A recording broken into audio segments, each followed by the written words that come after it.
Good evening, everybody, and welcome to this meeting of the Overview and Scrutiny Committee, and a Happy New Year to everybody. I'd like to welcome members and officers to this meeting and welcome anyone watching online via North Herts Council YouTube channel.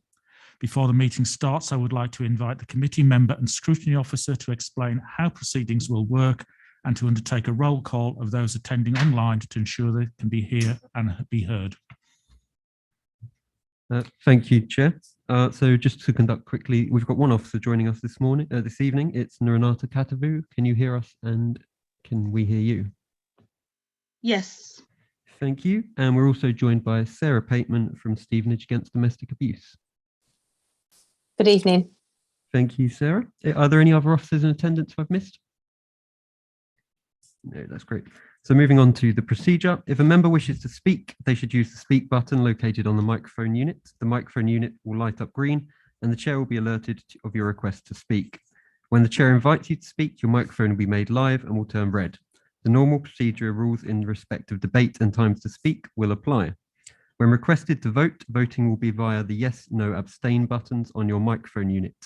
Details of how members voted will be shown on the screens around the room and the result will be visible on the YouTube stream. In the event of a tied vote, the chair will have the casting vote. Members and officers are required to wear masks when moving around the room and the building. At the end of the meeting, attendees may leave by the entrance door to the chamber. Please remember to maintain social distancing. Are there any questions before we proceed with the meeting? No, thank you. Back to you then, Chair.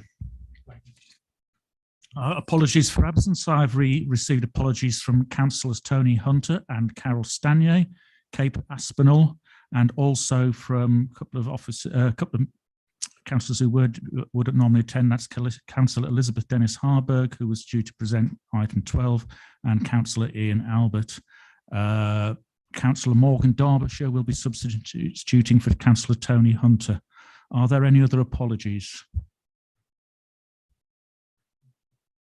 No. Okay. Thank you. Item 3, minutes of the 14th of December 2021. I would like to propose that we take as read and approve as a true record the minutes of the meeting of the Overview and Scrutiny Committee held on the 14th of December 2021. May I have a seconder, please? Thank you, Councillor Derbyshire. James, could you take that to the vote, please? All those in favour signify using the usual buttons. Chair, that motion is carried. Thank you very much. Notification of any other business? I have none. Item 5, Chair's announcements. In accordance with the Council policy, this meeting is being audio recorded as well as filmed. The audio recording will be available on the NHDC website and a film recording via the NHDC YouTube channel. Members are reminded to make declarations of interest before an item. The detailed reminder about this and speaking rights is set out under the Chair's announcements on the agenda.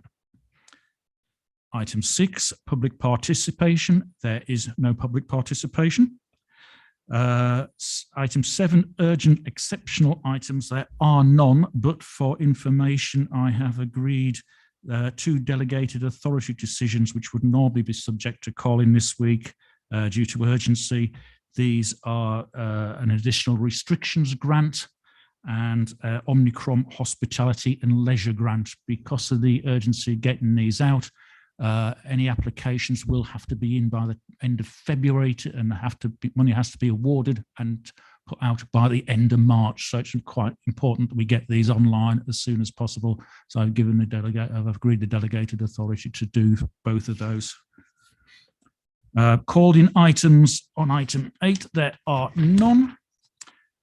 Moving swiftly on to item 9, crime and disorder matters. We have Sarah Pateman from the Stevenage Against Domestic Abuse to give a presentation on domestic abuse in North Hertfordshire.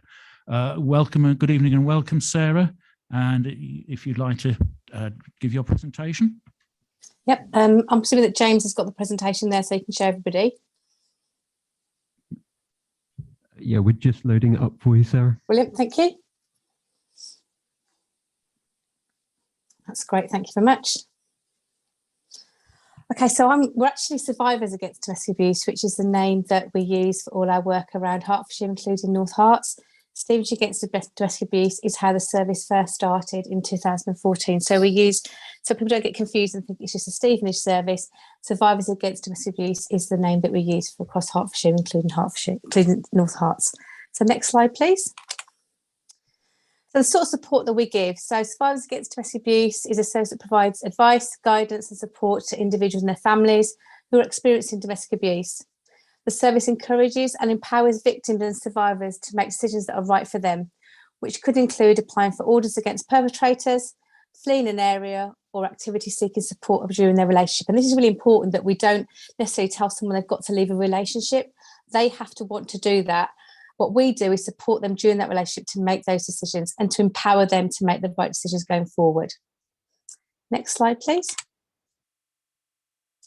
So what type of services do we offer in North Herts? So it's tailored one-to-one support, supporting referrals of other agencies and partners, implementing additional security to keep families safe to return to their home, support with fleeing to a place of safety, providing help with housing issues, including our SADA safe space provision, which we have in North Herts, basic needs and provisions, so food, toiletries, household items, debt and benefits guidance and advice, support accessing legal advice and support, a regular drop-in session every week, which is done virtually so more people can attend, and a You, Me, Mum course to help parents support their children. We also offer modern slavery services and training services for partners. Next slide, please. So what happens behind the scenes? So we have a DA forum that's held every 3 months and gives all our service users the opportunity to give us feedback on the services that we have. This forum feeds into our working group and our board, which meet every 6 months. And it enables to ensure that we've got the voice of the victim and the survivor that runs through everything that we do. Every time a case is closed to SADA, we complete a satisfaction survey with the client to allow us to monitor the work taking place and the support of our clients. DIP sampling of cases also takes place quarterly, and DIP sampling is used to help with learning and development. We also do DIP sampling of settled housing associations cases as well for them. More information has been made available on our websites and internet services. And SADA now has over 150 champions from different organisations, including schools, doctors, after-school clubs, housing associations, local authorities, and this training continued during the pandemic virtually.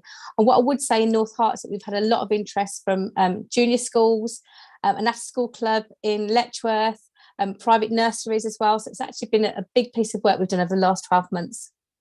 Our training also includes suicide prevention, which is a new piece of training we've been doing because during the pandemic, we've seen a lot more people that actually have come forward to us as actually they're feeling suicidal, self-harming, a lot more issues around mental health and loneliness, which has been impacted by the pandemic and domestic abuse. Next slide, please. So modern slavery. So SADA Modern Slavery Service is a service for everyone. We aim to support and signpost people found to be modern slaves. A dedicated worker will signpost clients to agencies where they can offer support covering a wide range of areas, including, again, one-to-one support, provisions for families and children experiencing modern slavery, a multi-agency approach to dealing with the issues, a safeguarding process. We actually have a safeguarding coordinator within our team. We work really closely with your safeguarding officers at North Herts, support for those and other geographical areas, training and raising awareness, referral to the national referral mechanism, and this is open to men and women. And we currently have our modern slavery service in Stevenage and in North Herts. Next slide, please. So training. So SADA offers training for domestic abuse champions training and modern slavery training to all our partners. This year we've run last year actually, we run 3 domestic abuse training sessions with North Herts District Council, with attendees from various different job roles within the authority. And we've organised 3 modern slavery training sessions with yourselves for March this year. So we continue that ongoing training session all the time. If there's new staff that come in, we make sure that frontline staff have options to be able to have that domestic abuse training, have that modern slavery training as well, to make sure that they're equipped to be able to deal with those phone calls that come through straight away and then get referred to us. Next slide, please. SADAP. So this is a panel that is unique to our service, and we now roll out across Hertfordshire. We meet every 6 weeks to hold a multi-agency panel meeting which is attended by external and internal partners. And this is a panel that will meet and discuss those cases that are not what we would call high-risk cases of domestic abuse. So they're the ones that will be classified as standard, medium, low-risk cases. If we look at, unfortunately, those people that have been involved in domestic homicide reviews, when I reviewed an awful lot of those, quickly saw that the cases that were that unfortunately had come to death were the ones that were not necessarily the high-risk cases. They were those cases that were the medium, standard, low-risk cases. What we wanted to do was get in there early, try and look at what we can do to support those clients a lot earlier before they become high risk, and then obviously to make sure that we can stop any domestic homicides from occurring in the future. Next slide, please. So virtual support. During 2020, obviously things had to change a lot, and we made a lot of our current support services available on a virtual platform. This has been extremely successful and allowed us to offer the services across the county. Also means we can reach with those people that are actually quite difficult to actually meet with, people that want to meet and get support in their lunch breaks, people that need to have support after out of hours. We've run our courses at different times so people can actually get involved in them. And as you can see there, we've got our drop-in, which is on a Friday morning between 10:30 and 11:30. And a lot more people will actually link into that and log in through Zoom to do that meeting, or can have a one-to-one session than ever did before when we had it in one place before as well.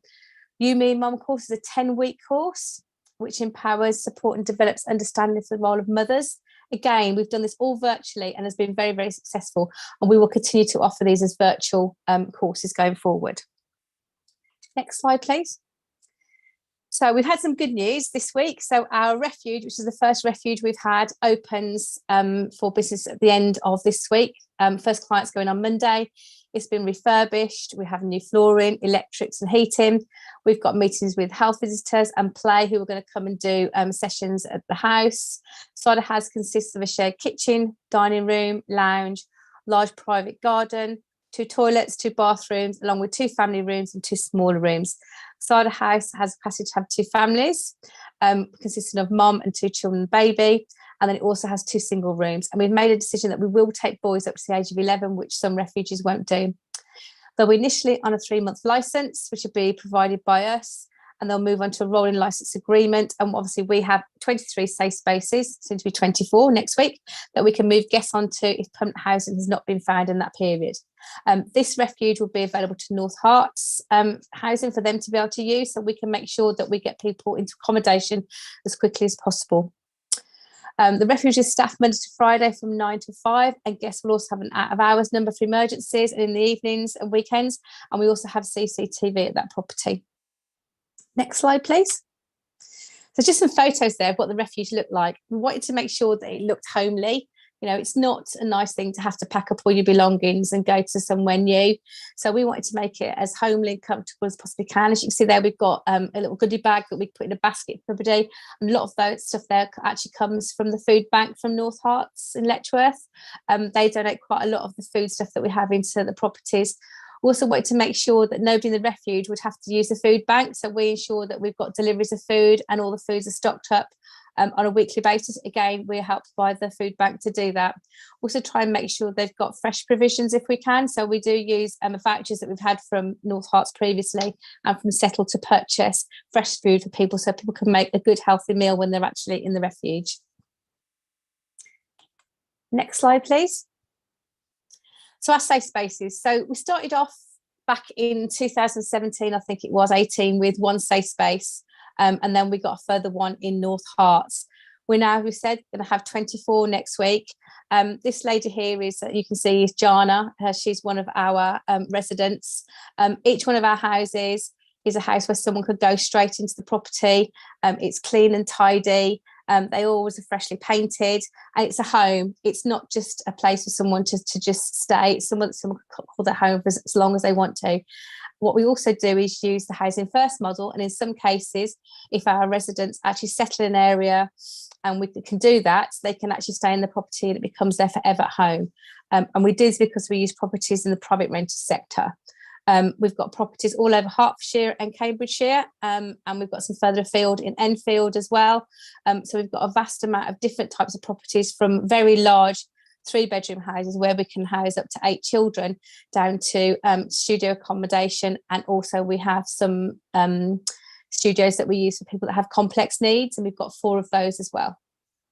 We also house dads with children as well, so we can take people with disabilities.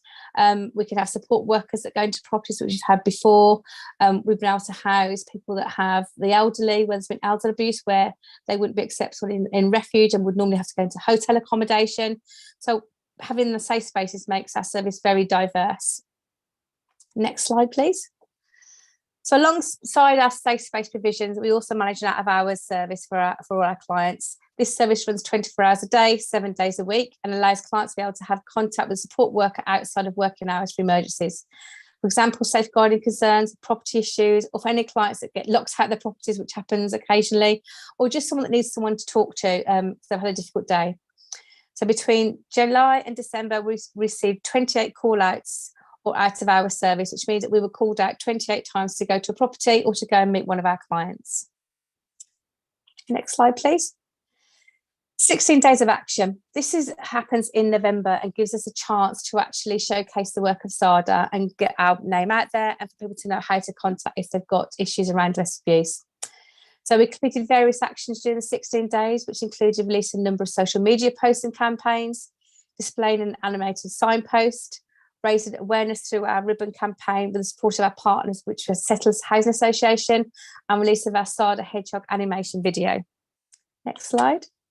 But you can see at the bottom there, there's just some photos there of things we did. So we've got representatives of Settle that came and put ribbons around trees with us. We've got the video that we put through about SADA that we wanted to make really child friendly, and then one of our video posters that we had out in the town centre in Stevenage. Next slide, please.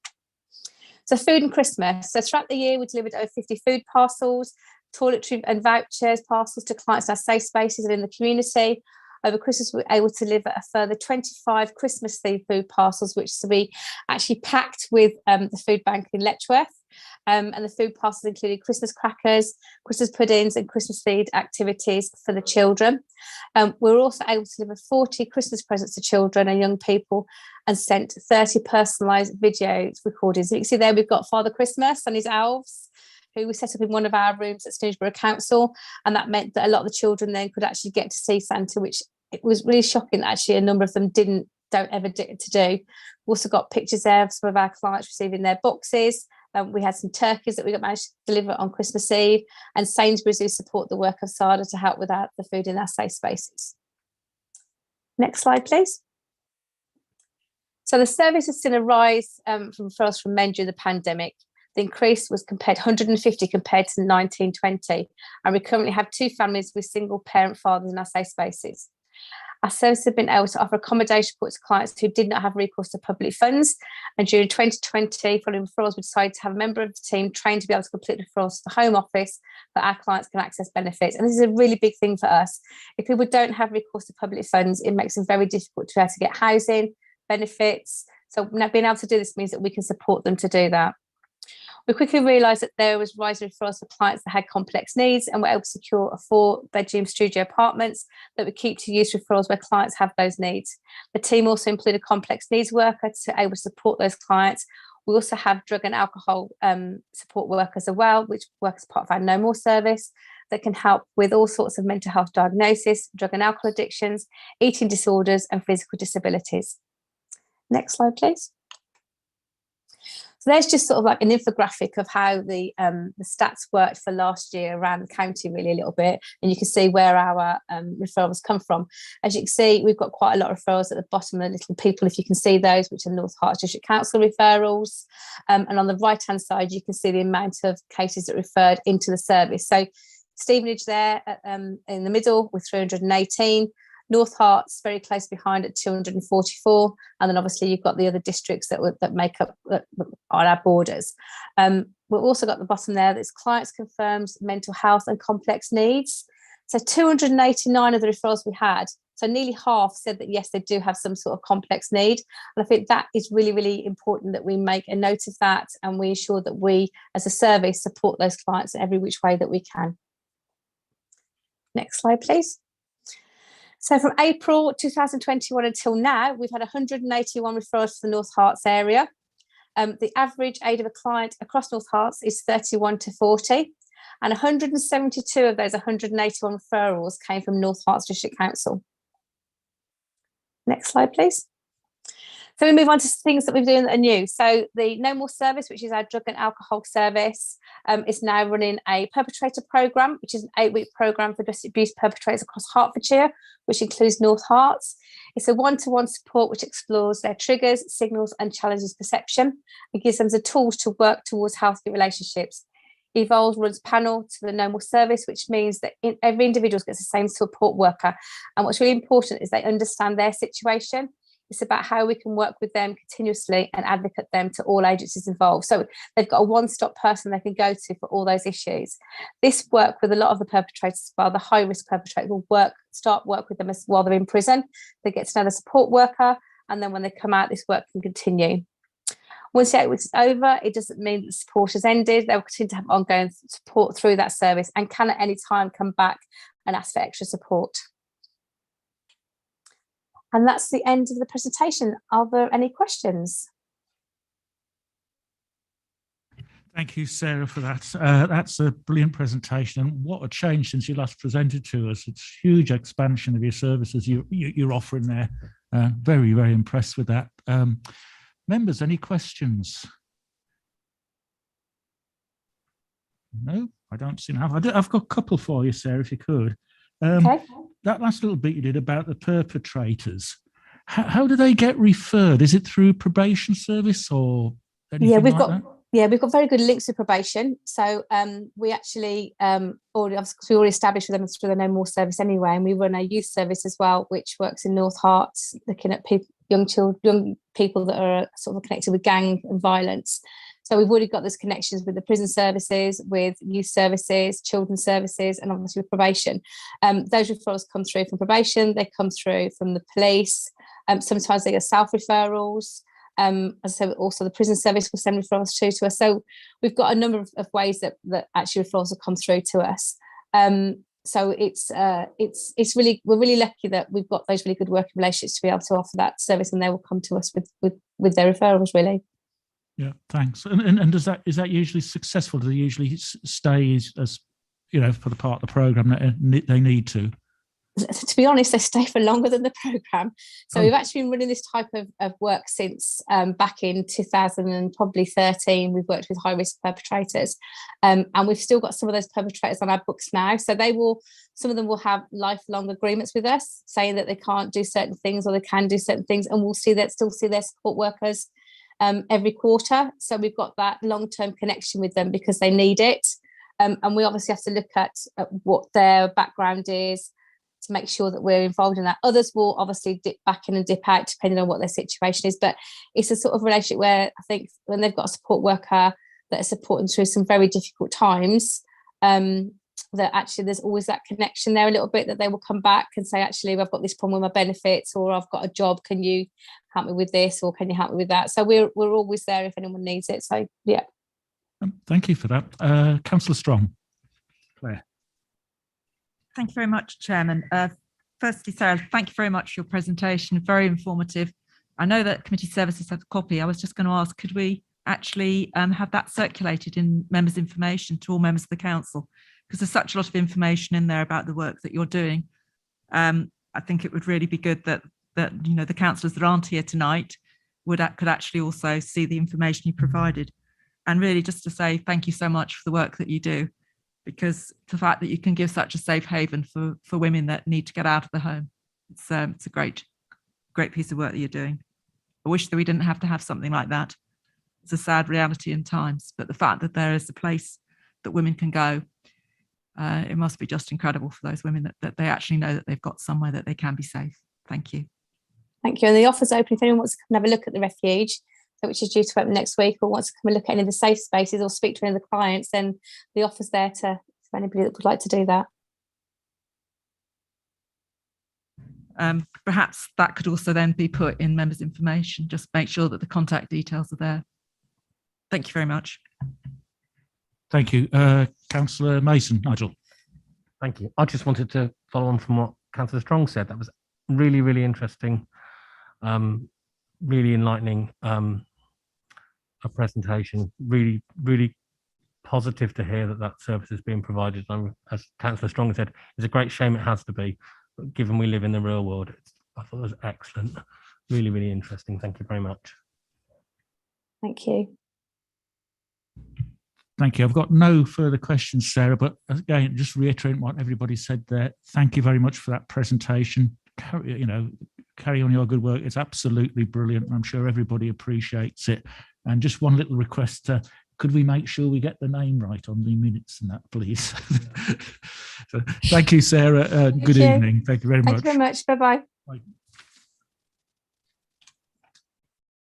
Okay, moving on to item 10 on the agenda, which is page 15 in your papers, the resolutions of the Overview and Scrutiny Committee. William. Thank you very much. There have been a few updates since this resolutions report was last published at the previous meeting.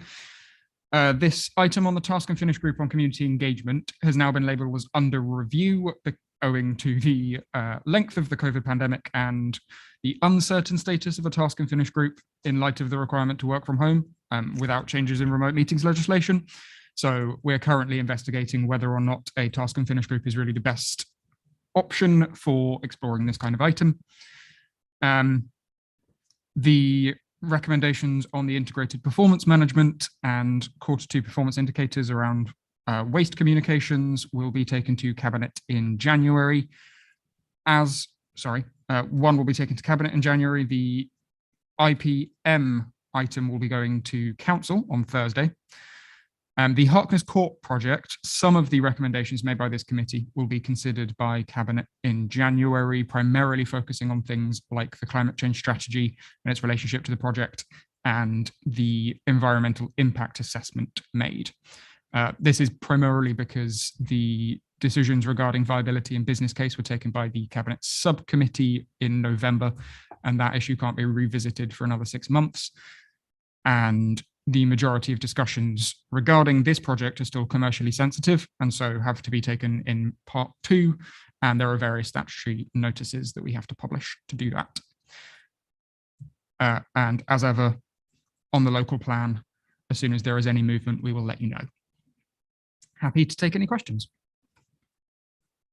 Thank you for that one, William. I did have an update as well from Steve Crowley on the Harkness Court one about the sustainability one. They are looking at it in a much wider light now as the sustainability issues, taking into account our comments about the heating systems and that. They're looking at its energy ratings, what the building will get when it has to go out to let, seeing what recommendations they are, see what they can build in, and also looking at any projects or anything that could be used as an exemplar project on. So that's had quite a little bit of feedback from that. That's ongoing work at the moment, but it's work in progress, but we will get a report back at the next meeting on that one of where they've gone on that one. So just, I think that's something that might please quite a few members here that's happening. Do I have any other questions or comments on the item, please? Councillor Strong. Only the one on the local plan. Have we had any indication of, or even the plan coming back for a proofread yet? Do we know, or is it just nothing at all? Because I mean, even before we get to see it, it will come for verification. William, can you update us on that? The most recent update that I've had from Nigel Smith and planning team is that they are still waiting and still working with a relatively open-ended deadline. The inspector has, as far as I am aware, broken his own assurance that it would be coming late last year. Thank you. Thank you, William. I don't think that was totally unexpected, actually. Any more comments or questions on that one? No. So the recommendation is to note the report. Can I have a proposer for that one, please? Councillor Strong, and a second, Councillor Mason. Thank you. If we'd go to the vote, please, Jane.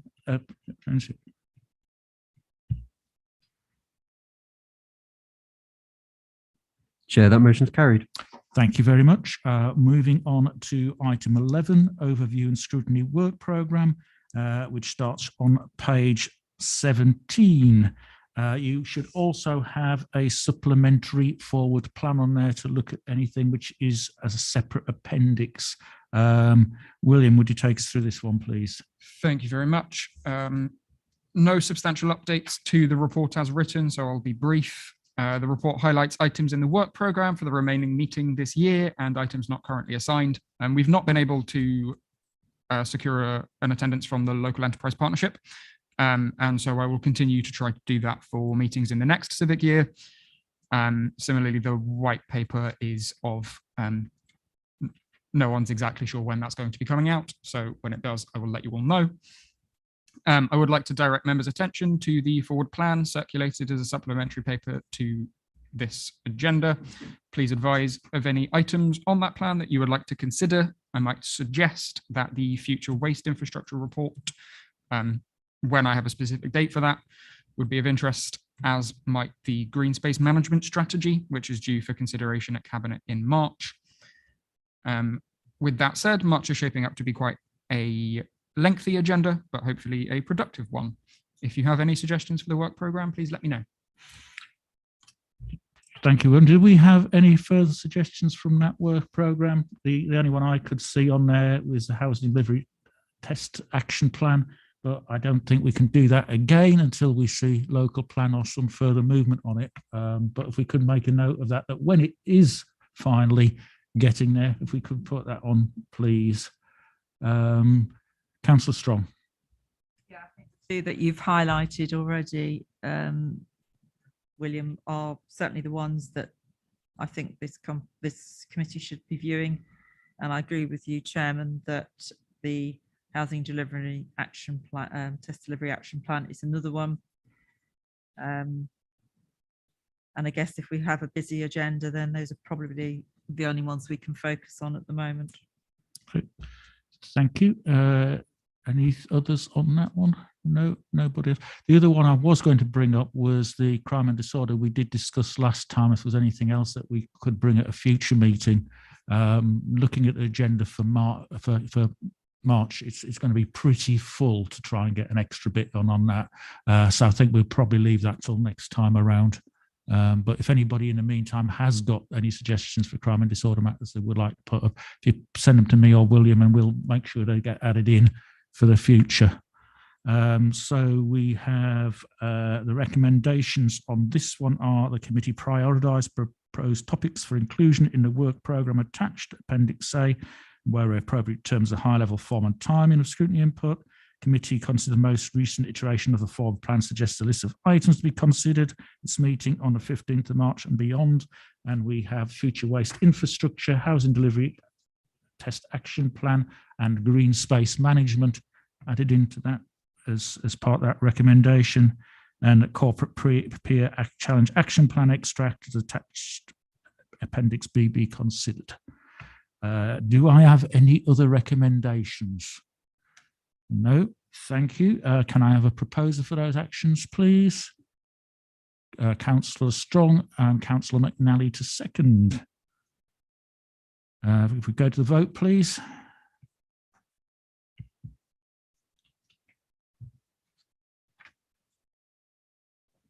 Chair, that motion's carried. Thank you very much. Moving on to item 12, starts on page 29 of your agendas, the annual RIPA report. Councillor Elizabeth Harburg was going to be present for this one. Unfortunately, she can't be here this evening, but she did send a message to say she has no further comments to add to the report. So if we could go to Neuronetta, please, for the presentation on this one. Good evening, members. So as you'll see in the report, there's been little change in terms of our use of RIPA since the last annual review in January last year. And as such, there's no updates in relation to the Council's current policy or its use of RIPA.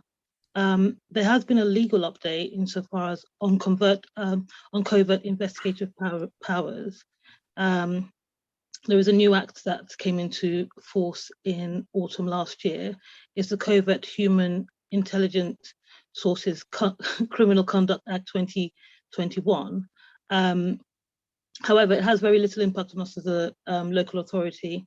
Paragraph 8.8 shows that it lists the types of organizations and bodies that can take advantage of the new powers. However, it doesn't cover local authorities.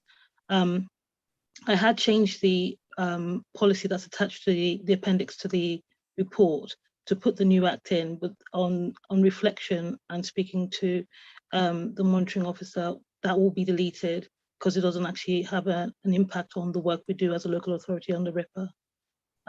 Other than that, I have nothing further to add, but I'm happy to take any questions from the committee.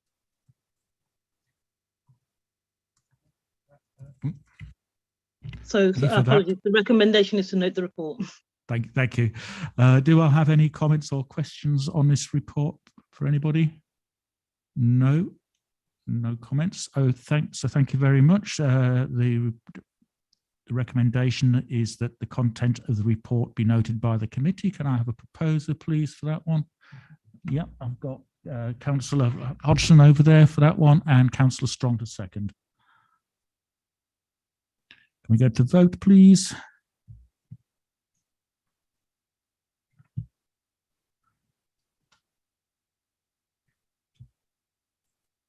Thank you, Chair. That motion is carried. Thank you very much. That brings us to item 13, members' questions. I have none. So it's just thank you very much, everybody, for attending this evening. Have a safe journey home. Thank you. Meeting closed at 8:06.